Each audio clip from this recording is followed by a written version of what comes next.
Welcome back to Cooking with Dr. C. I have a guest here today from the surgical program at Morristown, Poya. Hello. And Poya is a fifth-year surgical resident. He is going to be going into colorectal surgery next year down in Dallas, Texas. So he's a long way from home. He grew up in Iran. Yeah. And what town in Iran? Isfahan. It's in the middle of the country. I describe it usually as like Kansas City of Iran. It's very historic. It has a lot of culture, and it's a beautiful city. But it's in the middle, and almost very flat and desert-like. Okay. And then where did you go from there? How did you wind up? My family, I always like this story because he wound up in Morristown, New Jersey from Iran. So here it goes. I have moved a lot. My family moved to Vancouver, Canada when I was 16. And we lived in Vancouver for about 9 years before I moved to Kansas City for medical school. Okay. So from Kansas City, Iran to Kansas City, Missouri. That's right. Kansas City was my destination. And then came to Morristown for surgical residency. All right. And he's lucky he gets to work with me. That's right. Great 5 years. It's the bad luck. All right. So today we're going to be making a Persian stew. I'm not going to try to say it. I'll let Poya say it because I'm going to butcher it. It's called Gheymeh. It's a very traditional stew that's made with split pea. Split peas. And it's very tasty. It's actually relatively pretty healthy, I would say. And it's easy to make if you have the ingredients. All right. So that's going to be sort of the interest here. We're definitely cooking with some different ingredients. We have this. I don't know if you can see it. We'll get a close up a little bit later. This is dried lime. Dried lime. I've Yes. never actually cooked with this before. So at first when he was opening it, it looked like a walnut. I got a little bit nervous because of our allergies, but it's not. So that's cool. We have this little bit of hairy stuff here. Saffron. Saffron, which is something different that I've never cooked with. And then, of course, some different spices like turmeric, which I've used. What else? Salt, pepper. Yeah. You can add lemon juice And a bunch of cinnamon sticks. We're not going to use all these, I would imagine. No. All right, good. All right, so we're going to get started. We've already cut up some of the chicken just into big chunks. We cut up some eggplant, diced some tomatoes, and onion. So what's first? So first, I think this dish has two parts. First, you have to make the split peas and cook them with water. So we're gonna add this to some boiling water and add 2 small pieces of onion. I already cut these. We just put this in the pot. And after 20-30 minutes of cooking, it's going to make some foam. You can remove the foam and discard that. In a separate pot, we are going to pan fry the chicken with some onion. And when the meat is completely cooked, we'll add the other ingredients such as the broth, the turmeric, the cinnamon sticks, and at the very end, if you want, you can add fried eggplants to the dish, but it's an optional step. This could be made with or without eggplants. Both are acceptable. We're going to do the eggplant, something different. We're gonna do it. All right. So we're browning the onions, and then once that's done, we'll throw the chicken in. This is actually a pretty easy meal from the video I saw online. You should be able to make this in about 20-30 minutes and just let it simmer on the stove, and that's it. It's not very difficult. You add the chicken to the onion, and I usually cook the chicken completely before adding any salt or pepper. So you grew up in Vancouver, well, you didn't grow up there, but you lived in Vancouver, Canada? I lived in Vancouver for about 9 years, yes. Okay. It's a Did very you have to beautiful learn city. French? Or? No, nobody speaks French in Vancouver. Okay. Most people speak English. Okay. You can learn it if you want. I've never been to Canada, so I have to get there someday. Beautiful. Yeah. Cold. Yep. Actually, Vancouver is less cold than New Jersey. Oh, really? Yeah. All right. But So you can see here we go with this Getting that all fried up, and there are split peas cooking with the onion. So we're letting that cook. I'm gonna fry up the eggplant with a little oil. A lot of oil. Eggplant usually does take a lot of oil to fry, but it tastes amazing. Our chicken is almost cooked, and usually when it's cooked, I add the salt and pepper after. So just depending on your blood pressure, you can adjust the amount of salt. You need pepper? Sure, you have it. Yeah, black pepper. There you go. You got a McCormick's black pepper. Some shameless advertising. I wish I owned stock in it. We have a little turmeric going in now. So yeah, the spices are usually added when I should have measured. No, it's fine. Poya doesn't like to measure. He just likes to throw it in. Much more of a cook than a baker. Yes. Yeah. So I just added cover the surface. You don't want to add too much turmeric because it has a strong smell and taste. So you just want to add to give some color to your chicken as well as some taste. Yeah, I was. It's good like this, but they sell the turmeric pills, which is supposed to be good, but they have some strong taste aftertaste. Yeah. I think my dad used to take it. Yeah. What does that mean, Poya? If you like, it's an optional step, but you can just put 1 or 2 cinnamon sticks. Yep, we're definitely going to do that. Let it just simmer. Okay. So I just usually split it in 2, and that's it. Going to make the eggplants now. Throwing the eggplants in up top with a bunch of oil. You can just pan fry the eggplants. There's no special skills required for this part. So our chicken is almost completely cooked. I usually add the broth at this point. So we're using a good vegetable broth? Good vegetable broth, yeah. And you can use chicken broth. You can use any kind of broth you like for this step. Okay. And I just add it until it's covered. The chicken is covered. I'm going to use saffron for both the rice as well as the stew. So this is the saffron. So what he's going to do is Looks like kind of hairy. Yeah, it looks like dust. And I just use a spoon and crush the saffron into a powder. I use a bowl, go to the corner, and just crush it. Oh yeah, you can hear it. It's It just cracks. It's very crunchy. This way, the color and the texture gets more distributed in your dish, and really is great for rice. Yeah, saffron rice. Yes, Persians cook rice very different. Okay. And we're gonna do it the Persian way, I guess. Okay.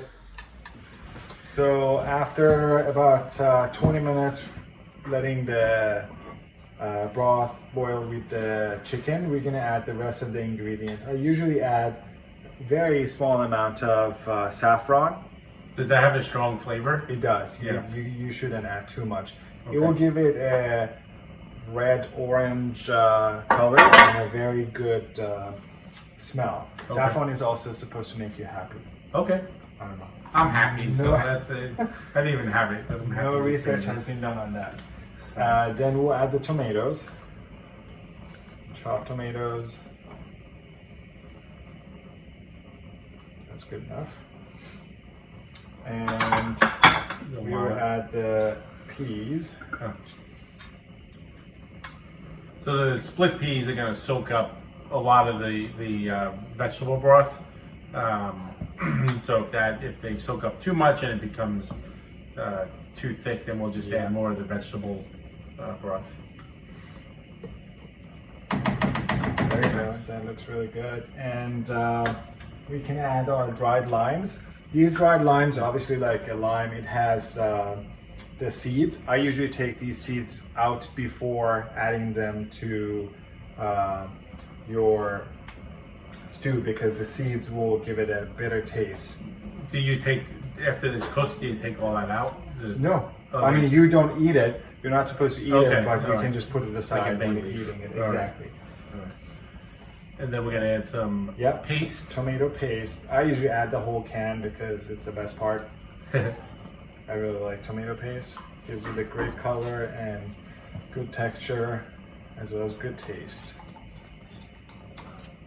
So our stew is almost ready. We added all the ingredients that we wanted to. Okay. And at this point you just let it simmer on low or medium. Okay. And it will be ready usually about at least an hour and a half. Oh, An hour wow. and a half, yeah. Okay. For it to absorb all the taste from the lime, and the tomatoes need to become more cooked, and it will be ready. Meanwhile, we're going to show you how to make Persian rice with saffron. So we got the water boiling, as you can see. Yes. It's not a typical rice pan, but that's the only non-stick pan we have. And I have some jasmine rice. I usually will add it to a bowl. Go ahead. Get bigger. Yeah.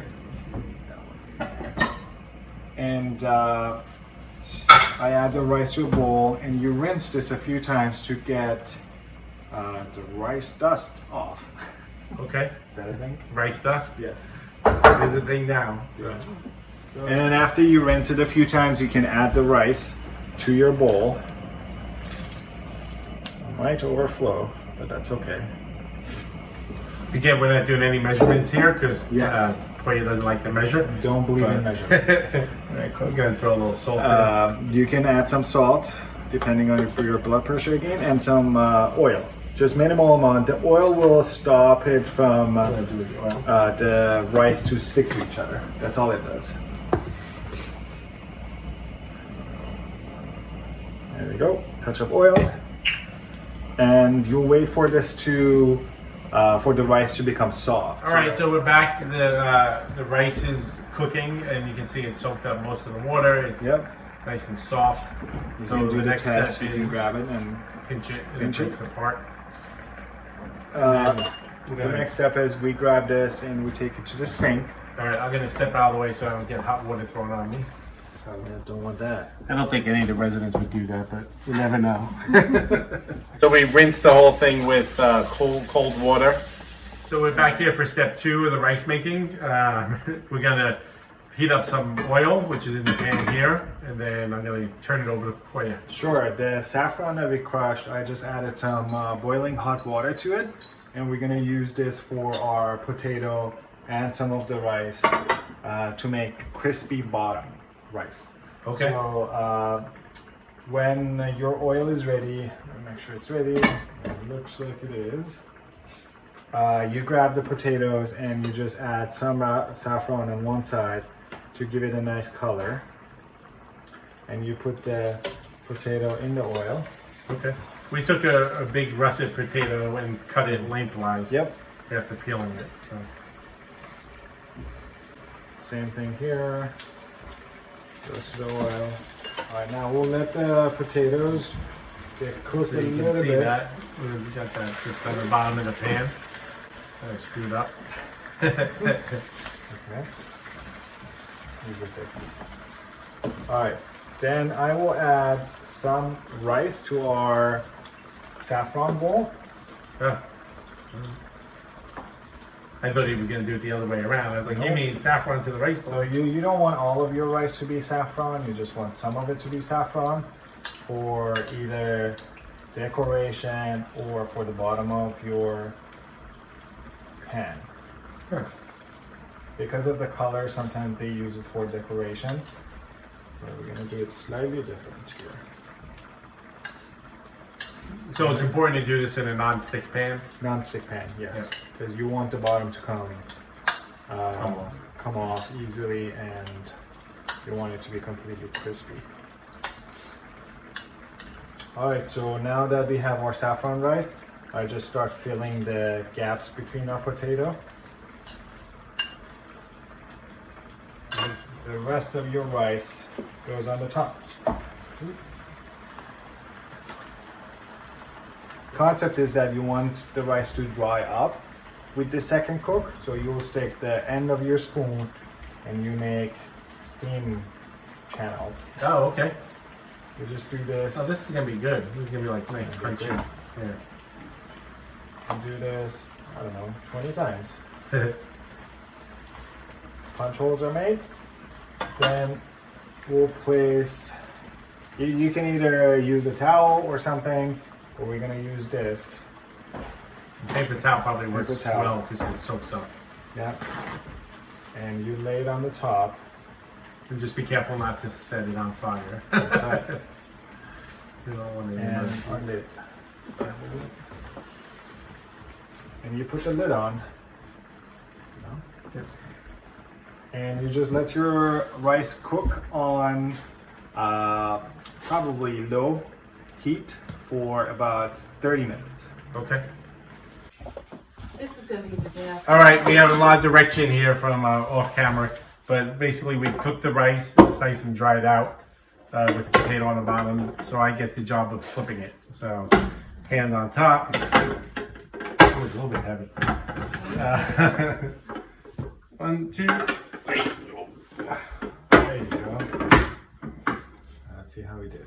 Wow, looks good. Oh, it's 2 pieces. All right, we got just 2 pieces of potato stuff, so we'll just flip those out. All right, well, that looks good. That's a real dish to put out. And then the stew is done. So where are we gonna put the stew on? All right, so thanks again to Poya for coming over and making the Gheymeh. Gheymeh. I don't know if I said it right still, but we're gonna give it a try and see how it goes. Let's try this.